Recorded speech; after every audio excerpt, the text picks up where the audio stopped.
Donc, frères et sœurs, à Babel, les hommes ont voulu monter jusqu'au ciel pour se faire un nom. Ça, c'est le cœur du péché humain. L'homme ne veut pas seulement vivre, il veut s'élever. Il veut bâtir quelque chose qui touche le ciel. Il veut devenir grand sans Dieu. Dans la Genèse, les hommes ont dit « faisons-nous un nom ». Autrement dit, nous voulons notre gloire, notre royaume, une sorte d'unité sans Dieu, une civilisation sans Dieu. Et on voit où est-ce que cela nous mène. Et le résultat, c'est la confusion. Il y a des langues qui sont brisées, des personnes, des nations qui n'arrivent plus à habiter ensemble. Les peuples sont dispersés et l'humanité à Babel est divisée. Mais à la Pentecôte, il y a tout qui change. Les hommes ne tentent pas de monter vers Dieu, c'est Dieu qui descend. Il descend pour commencer à rassembler autour de Jésus-Christ. Et l'Esprit donne une bouche à l'Église. Le feu apparaît sur leur tête, mais le vrai miracle sort de leurs lèvres. Ils annoncent les merveilles de Dieu. Voilà pourquoi l'Église existe. L'Esprit est donné pour rendre témoignage à Jésus-Christ. Je vous invite à vous lever pour lire les Saintes Écritures en Actes 2, c'est versets 1 à 13. Lorsque le jour de la Pentecôte arriva, ils étaient tous ensemble dans le même lieu. Tout à coup, il vint du ciel un bruit comme celui d'un souffle violent. Ce bruit remplit toute la maison où ils étaient assis. Alors leur apparurent des langues qui semblaient être de feu et qui se séparaient les unes des autres. Elles se posèrent sur chacun d'eux. Ils furent tous remplis d'Esprit Saint et se mirent à parler en d'autres langues, selon que l'Esprit leur donnait de s'exprimer. Or, il y avait en séjour à Jérusalem des Juifs pieux, venus de toutes les nations qui sont sous le ciel. En entendant ce bruit, la multitude accourut. Elle fut bouleversée parce que chacun les entendait parler dans sa propre langue. Ils étaient hors d'eux-mêmes, dans l'admiration, et disaient « Voici ces gens qui parlent, ne sont-ils pas tous Galiléens ? Comment se fait-il que nous les entendions chacun dans notre propre langue maternelle ? Parthes, Mèdes, Élamites, habitants de la Mésopotamie, de la Judée, de la Cappadoce, du Pont, de l'Asie, de la Phrygie, de la Pamphylie, de l'Égypte, en territoire de Libye voisine et de Cyrène. Et vous qui êtes venus de Rome, juifs et prosélytes, crétois et arabes, nous les entendons parler dans notre langue des merveilles de Dieu. Tous étaient hors d'eux-mêmes et perplexes. Ils se disaient les uns aux autres, « Que veut dire ceci ?» Mais d'autres se moquaient et disaient, « Ils sont pleins de vin doux. » Je vous invite à vous asseoir. Donc, 50 jours après la Pâque, les disciples sont réunis et Jésus-Christ, il est ressuscité, il est monté au ciel et il règne. 40 jours, il y a eu l'ascension, et donc là, c'est 50 jours. Après Pâques, c'est la Pentecôte. Mais avant d'aller prêcher, ils doivent attendre. Pourquoi ? Parce que l'Église ne conquiert pas le monde par la force, par du marketing, mais par un charisme naturel. Elle parle parce que Dieu souffle. Alors l'Esprit descend, un bruit comme un vent, des langues comme un feu, et soudain, des Galiléens parlent des langues des nations. Donc le plan d'aujourd'hui va être assez simple. Pour comprendre ce qui se passe à Pentecôte, nous allons voir 3 étapes. D'abord, nous verrons la racine de la fête de Pentecôte, qui était une fête de moisson dans l'Ancien Testament. Ensuite, nous verrons son accomplissement, le Christ ressuscité qui répand l'Esprit. Et enfin, nous verrons sa réalité aujourd'hui. L'Église vit comme peuple de l'Esprit, de la parole et de la mission. Donc, revenons à la racine de la Pentecôte. Donc, avant d'être une fête chrétienne, Pentecôte est une fête biblique d'Israël. Elle vient après Pâques. Dieu délivre son peuple, puis lui donne les fruits de la terre. Pentecôte signifie 50e. Donc on la célèbre environ 50 jours après la Pâque. Dans l'Ancien Testament, elle est appelée la fête des semaines, parce qu'on compte 7 semaines jusqu'à Pâques. C'est 7 fois 7. Donc c'était une fête de récolte, une fête des prémices, une fête où Israël reconnaissait que la moisson venait de Dieu. Donc la logique ici, elle est très belle. À Pâques, Dieu délivre. À Pentecôte, Dieu donne les fruits de la délivrance. La Pâque disait « Nous avons été sauvés par le sang de l'agneau ». Pentecôte dit « Nous recevons maintenant la moisson de Dieu ». Donc déjà, la fête portait une promesse. Dieu ne libère pas son peuple pour les laisser vides, Dieu rachète pour les faire porter du fruit.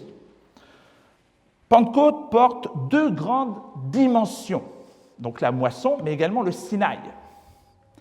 Elle est la fête des semaines, donc la fête des prémices, la fête, ça on en a parlé, mais elle est aussi un grand mouvement de l'Exode. Après la Pâque vient le Sinaï. Après le sang de l'agneau vient le don de la loi. Donc dans la mémoire d'Israël, Pentecôte est aussi la fête du don de la Torah. Donc c'est comme l'ancien Moïse reçoit sur la montagne, c'est là que Moïse, on le voit un peu partout, sur le mont Sinaï, il reçoit la loi. Donc c'est ça Pentecôte dans l'Ancien Testament. Dieu délivre son peuple d'Égypte, puis il le rassemble au pied de la montagne, il descend dans le feu, il parle, il donne sa loi, et il forme une nation sainte. Alors, lorsque nous arrivons en acte 2 avec tout ça en tête, il y a un rapprochement qui est beau.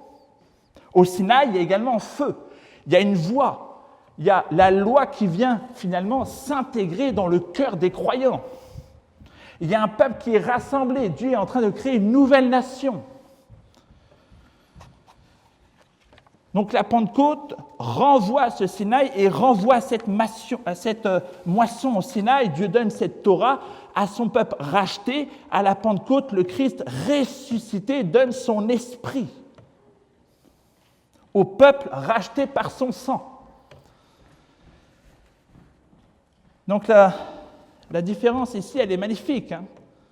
La loi n'est plus seulement devant le peuple sur des tables de pierre, mais par l'Esprit, ces pierres reprennent vie. Dieu vient habiter son peuple, ouvrir sa bouche et l'envoyer annoncer les merveilles du Christ aux nations.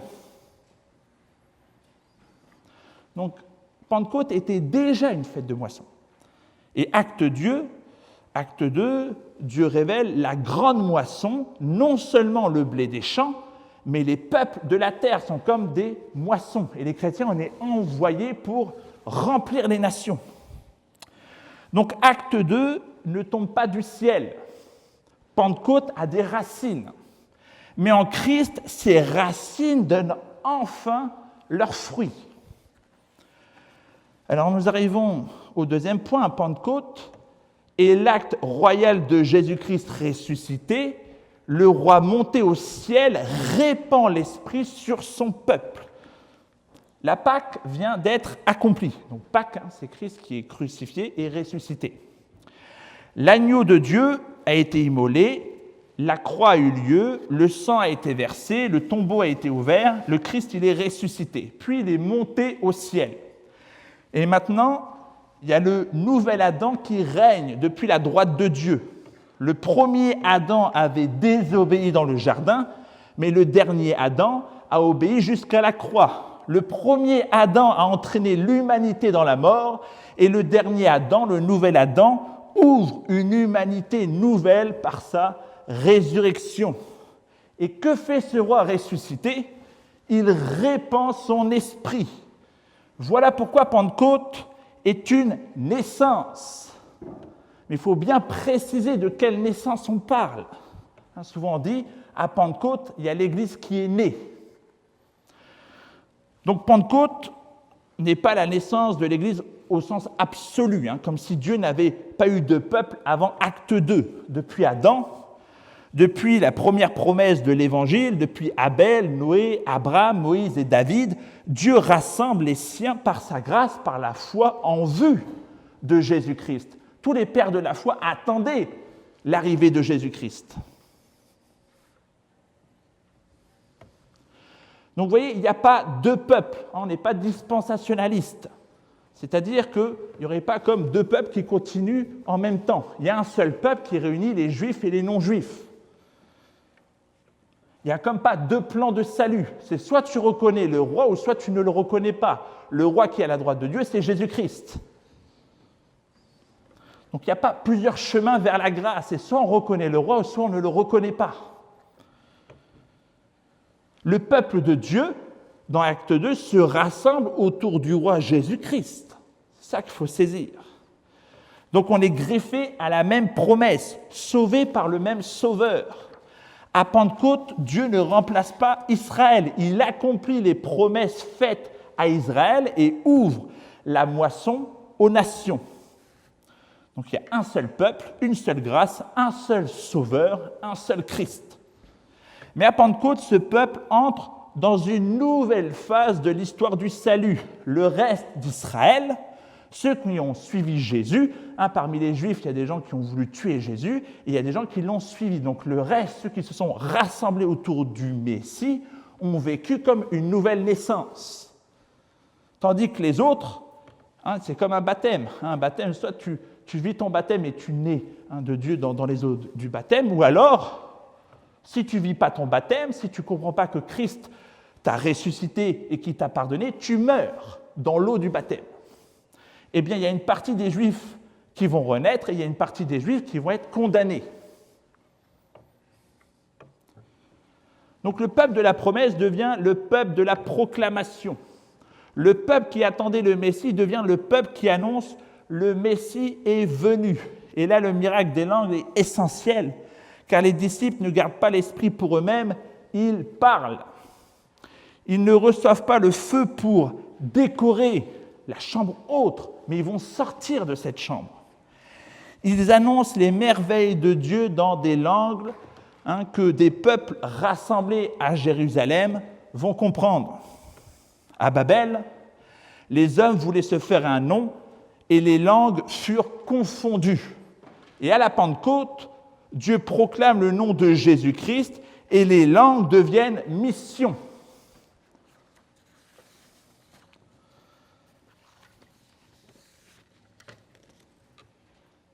Ce n'est pas seulement Babel annulé ici, c'est plus grand, c'est comme Babel qui est dépassé.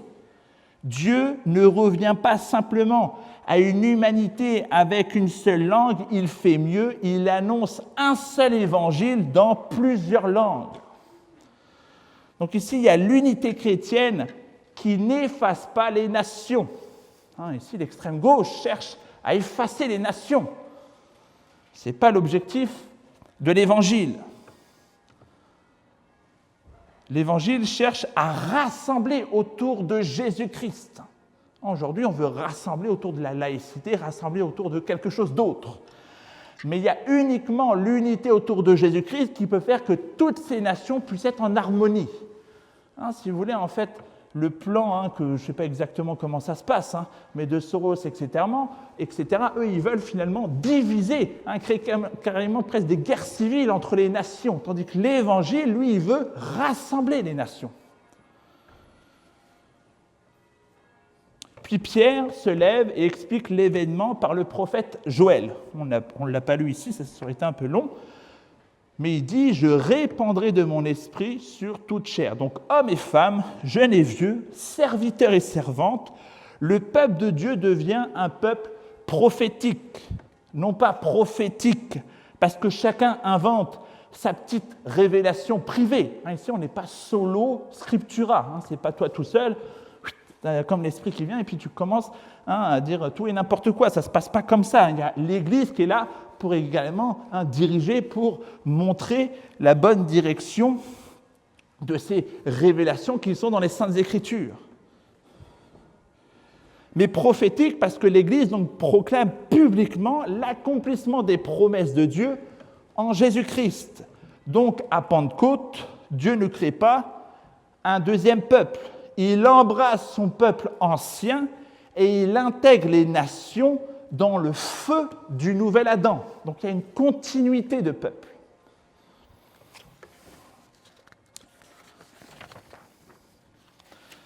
Pentecôte est donc enracinée dans Israël, accomplie par Christ, et maintenant, elle nous rejoint. Car nous ne sommes pas des spectateurs d'Acte 2. Nous vivons dans le monde qu'Acte 2 a inauguré. Donc on arrive au dernier point. Nous ne répétons pas Pentecôte. Nous vivons dans la réalité inaugurée par la Pentecôte.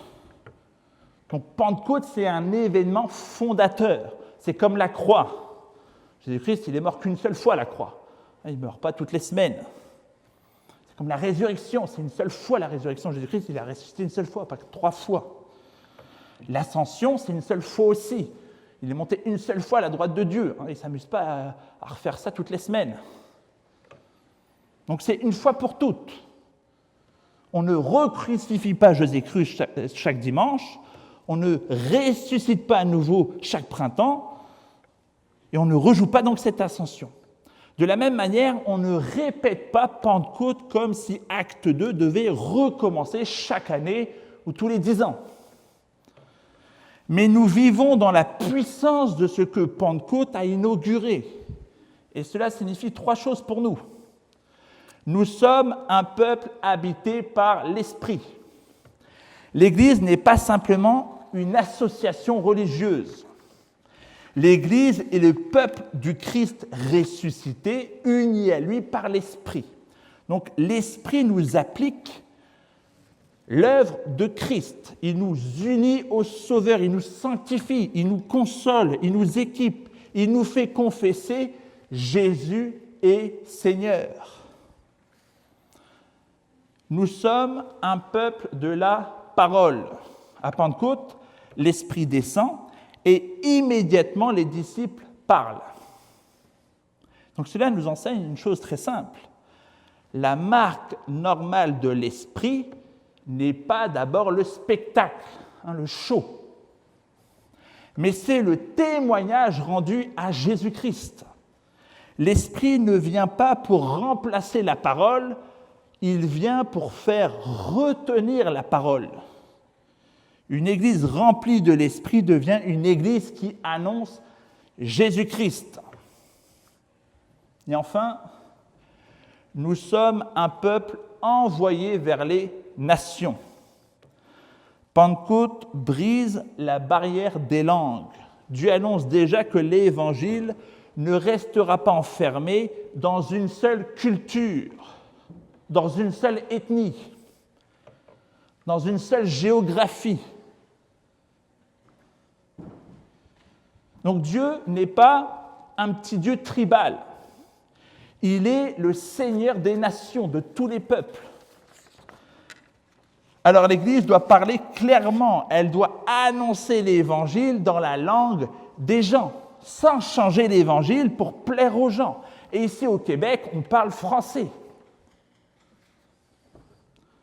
Donc Pentecôte nous apprend que l'Église remplie de l'Esprit n'est pas une église enfermée dans une chambre haute, c'est une église poussée dans l'espace public avec le nom de Jésus sur ses lèvres. Avant de conclure, il faut peut-être écarter 4, ou plutôt 3, on va en faire que 3, malentendus sur Pentecôte. Donc, premier malentendu, croire que l'église commence absolument à Pentecôte. Donc ça, je l'ai expliqué, non. Dieu avait déjà un peuple depuis le commencement. Les croyants de l'Ancien Testament appartiennent à la même grande famille de foi. Abel, Noé, Abraham, Moïse, David, tout cela, on les verra au ciel. Donc tous regardaient vers le Christ promis. Et à Pentecôte, ce peuple reçoit sa forme nouvelle, publique, apostolique, internationale et missionnaire. Et l'Église existait donc déjà sous la promesse. Et à Pentecôte, elle sort dans la rue sous la puissance. Après, il y aura comme une deuxième Pentecôte. Là, il y a une Pentecôte ici, et après, il y aura comme la Pentecôte avec Corneille, où là, c'est vraiment les païens qui sont touchés. Donc, deuxième malentendu, réduire Pentecôte à une expérience mystique. Donc, Pentecôte n'est pas d'abord une atmosphère. Pentecôte, c'est une proclamation. L'Esprit descend et les merveilles de Dieu sont annoncées. Donc, le feu de Pentecôte n'est pas donné pour impressionner les croyants, mais pour annoncer Christ aux nations. Troisième malentendu, croire que Pentecôte efface les cultures. Non, Pentecôte ne supprime pas les langues. Elle les consacre au service de l'Évangile. Dieu n'impose pas une langue sacrée unique à tout le monde. Bon, il y en a qui ont voulu. Après, des fois, il y a un temps où il y a une société où l'Évangile sera très fort sur une culture. Par exemple, avant, c'était en latin. Donc, comme beaucoup parlaient latin, le latin est devenu comme une sorte de langue sacrée de l'époque. Aujourd'hui, on pourrait dire que c'est peut-être l'anglais, parce que c'est par l'anglais qu'on communique. Mais il faut faire attention qu'une langue ne soit pas plus sacrée qu'une autre. Il fait entendre ses merveilles dans la langue des peuples. Donc, il n'y a pas comme une langue au-dessus des autres. À Pentecôte, Dieu ne détruit pas les langues des nations, mais il les enrôle dans la mission du Christ. Alors, en conclusion, frères et sœurs, Pentecôte n'est pas un accident étrange dans l'histoire biblique. C'est la moisson après la Pâque. C'est le feu après le sacrifice. C'est le souffle du roi après son couronnement. Le peuple de Dieu entre dans la puissance de la nouvelle alliance. À Babel, l'homme voulait se faire un nom sans Dieu. À Pentecôte, Dieu proclame le nom de Jésus-Christ. À Babel, les langues dispersent. À Pentecôte, les langues annoncent. À Babel, l'humanité est divisée par l'orgueil. À Pentecôte, l'Église est envoyée par la grâce. Et aujourd'hui, nous vivons encore cette réalité. Le Christ est ressuscité, il règne toujours. L'Esprit habite toujours dans son peuple. L'Esprit Saint t'habite. Si tu es baptisé, si tu as reçu Jésus-Christ. L'Évangile doit être annoncé. Donc nous ne sommes pas un peuple muet, nous sommes le peuple du nouvel Adam, habité par l'Esprit, nourri par la parole, envoyé vers les nations. Alors que faisons-nous? Nous annonçons les merveilles de Dieu. Nous disons au monde, le crucifié est vivant, le roi règne, le pardon est offert, la grâce est réelle et quiconque invoquera le nom du Seigneur sera sauvé. Prions. Éternel, merci de nous rappeler que la Pentecôte avait plusieurs dimensions dans l'Ancien Testament. La moisson et le don de la loi. La Pentecôte est pour nous le don de l'Esprit qui vient être gravé non plus sur des pierres comme au mont Sinaï, mais dans nos cœurs. Et cette moisson dont parle l'Ancien Testament se répand jusqu'aux extrémités de la terre, où chaque peuple doit entendre l'Évangile. Et l'Église a pour mission d'annoncer le nom de Jésus-Christ à toutes ces nations. Dans le nom de Jésus-Christ. Amen.